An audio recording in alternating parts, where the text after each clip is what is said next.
Welcome back to Briggs on Books, our international talk show where I get to talk to authors all day long. I read books half the day, and the other half I talk to authors on this talk show. And I know a lot of our viewers are writers trying to be authors. When you finish writing, you put your pencil down and you get it published. Then you're an author. Until then, you're just a writer or a prospective writer. Now, we like to get people on the show who've done it, who've written and got it finished and got it published, which is what a giant chore. Look at this one, Mendacity. See some sort of soldier in the jungles or something like that. Not only do we have the book cover here, we also have the author, and we're going to ask him how he did it and find out about him and his book and his ideas. Welcome, Bryan Clark. Welcome, Hello, Bryan. thank you for having me, Mike. Tell our viewers where you're located. I'm in Largo, Florida. It's a suburb of Tampa Bay. Nice, nice. Now, by the way, how do I pick my next book? Part of it is always the cover. And look at this cover. Oh, my goodness, Bryan. This is a real thing that happens in real life. In fact, you did some of this kind of work. Is that correct? Yes, that is true.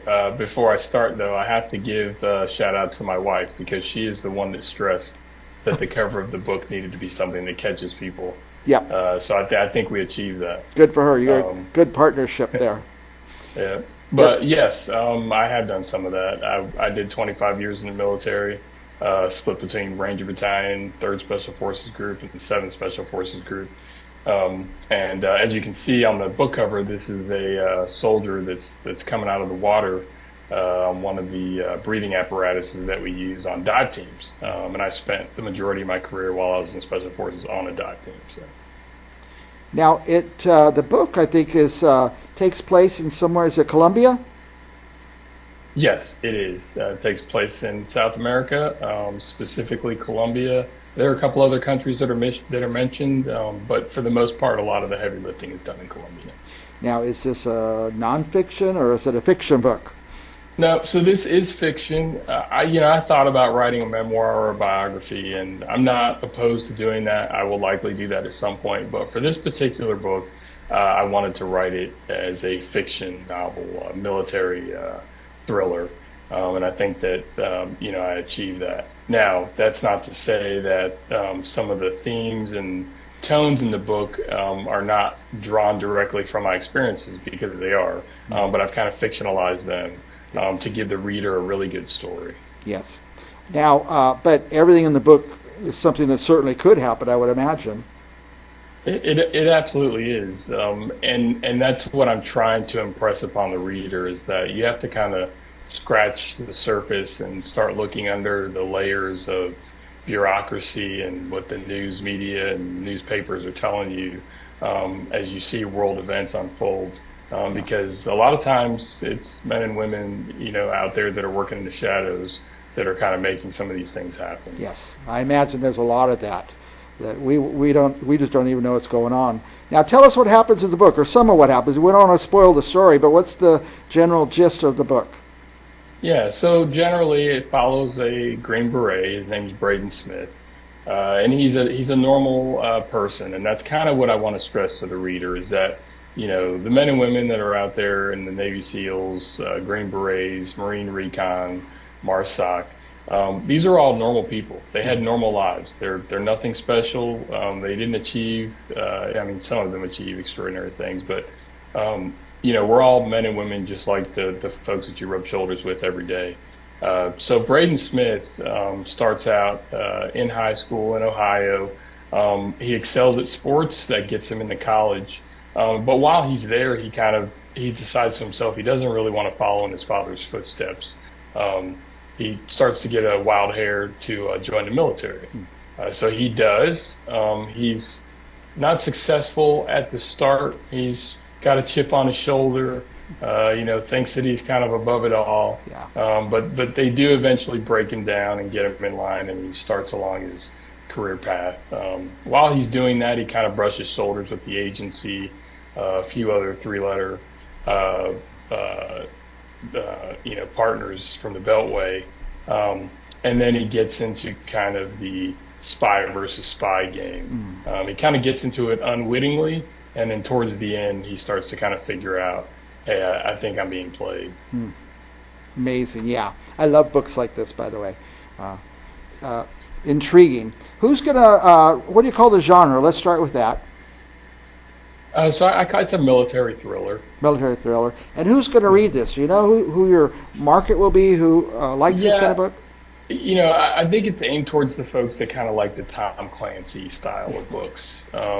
What sets this apart, I think, is the fact that it's written with some realism. Hmm. A lot of things that are talked about in this book, I've either experienced them or I've Yeah. had, very close ties to them throughout my career. So I'm adding a lot of realism Hmm. to this that I think some other authors just don't. They just can't infuse into their books. You can't just research this stuff and find it out. You Right. live it. You lived it. So Exactly. I know who likes to read this type of book is my dad. So, Dad, guess what your birthday gift is going to be? This book right here. By the way, here's the cover again. Awesome. Yeah, he and I read all the Tom Clancy books, and we love that some of the characters pop up in later books and stuff like that. Do you see another book coming in this same series, or will you do something fresh and different? Yeah, no, I do. This is planned right now to be a 4-book series. I'm currently working on the second book. I hope to have it out by the end of this year. Great. I love a series. I hate it when the book ends and where do I go now? It's over. Um, Right. Now it also does sound a little like reading through the descriptions and stuff. I can see it in my mind, like it's on a screen. Is this book going to end up on a screen someplace? I mean, I hope so. If somebody reaches out and says they want to co-write a screenplay, I'd be happy to.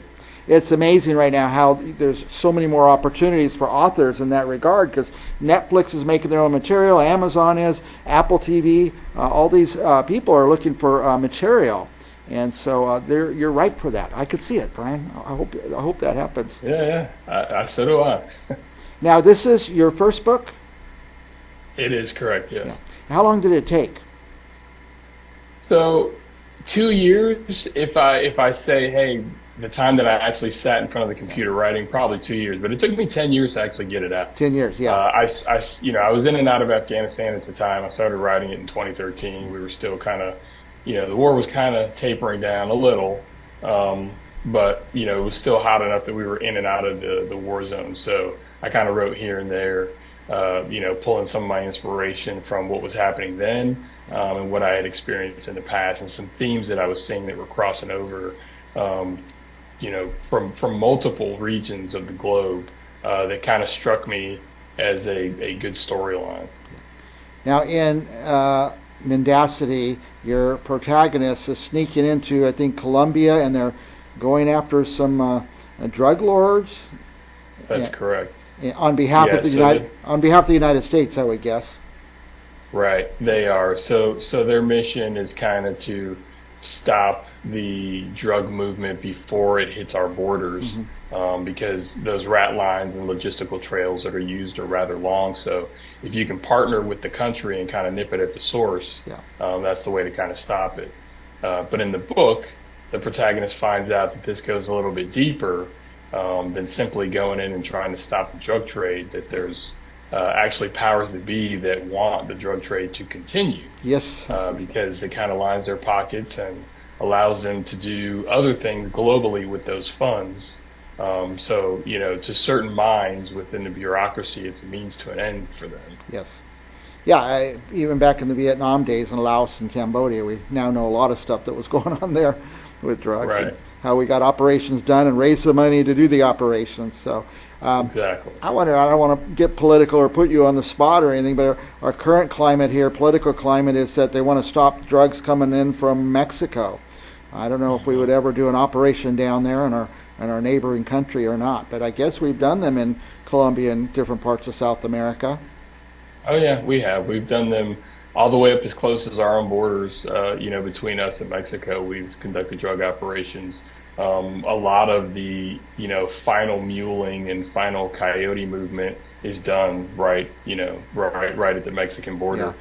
We've done joint operations between SOF, DEA, and then of course bringing in the CBT in order to kind of control and stop the movement of drugs into the U.S. At least in the quantity, in very large quantities. Yeah, I don't. I read the news. I watch the news very closely. I don't see a lot of that reported in the news that we're sneaking down into other countries and during these missions. So, No, yeah, a lot of the bureaucracy doesn't really want that stuff to kind of come out Don't into want to the know. Yeah. open, into Yeah. the light of day. Conducting military operations inside another sovereign country, that's kind of a big deal. So I would imagine. It But is. I guess the way for us to really get into this and see what it looks like and see what the operations are like is to read your book. Exactly, exactly. I believe it'll provide some good insight to anybody who's looking to kind of get a peek behind the curtain of what SOF is doing. Yeah, that's amazing. By the way, what is mendacity? What is that word? So that's the propensity to lie. It's kind of a liar. It's a big falsehood. Hmm. I guess sometimes that comes in useful, that ability. Oh yeah. Brian, by the way, I have your web address on the screen, thebryanclark.com. What are we going to find there? So you'll find a little bit about my book. You'll see my bio. You'll find out a little bit about my career. And there's also a letter for readers there because I want to thank readers for, first of Nice. all, their interest in my book, and then further let them know what some of my motivations and drives were for starting down this fiction novel, That's great. body of work first. Yeah, I tend to, as I say, seeing the cover helps me pick a book. Hearing a little interview with the author, because then I feel I know this guy a little bit. That helps me pick the next book and things like that. So I'm glad you took the time to come on the show, and hopefully you'll be an inspiration to other authors who are trying to get finished writing the book. It can be done. I hope so. It can I hope be so. done. Yeah. It can. Just Now, continue doing it. yeah, we're way past time, Brian, but you're just fascinating to talk to. I just want to give you a minute. Any other thoughts you want to say about your book or about the world or anything you want to talk about? Yeah, well, to aspiring writers, I say just finish. Take it one step at a time. Even if you're only getting 100 to 200 words a day, keep plugging away at it. Don't get discouraged. And at some point, you're going to have something that you can shape into something that people are going to enjoy. Um, and as far as the world events are going, just stay strong. Keep your head up. Stay above water. We'll get past it. We'll get past it all. Bryan Clark, by the way, I know I'm giving this book as a gift to at least one person, but when I go and order a book on Amazon or wherever, I never click once. I click 5 times, order 5 copies, and I like to pass books out. I always have to go to someone's house for dinner or something. Or you want to take a gift, right? I used to take Right, bottles of right. wine. Now I take books, and this will be a good book for me to take. A lot of people I know have interest in this kind of story. So thank you, Brian, for doing that. You're welcome. You're welcome. And for our viewers, don't go anywhere because we're going to be back with another author, international author, right after this.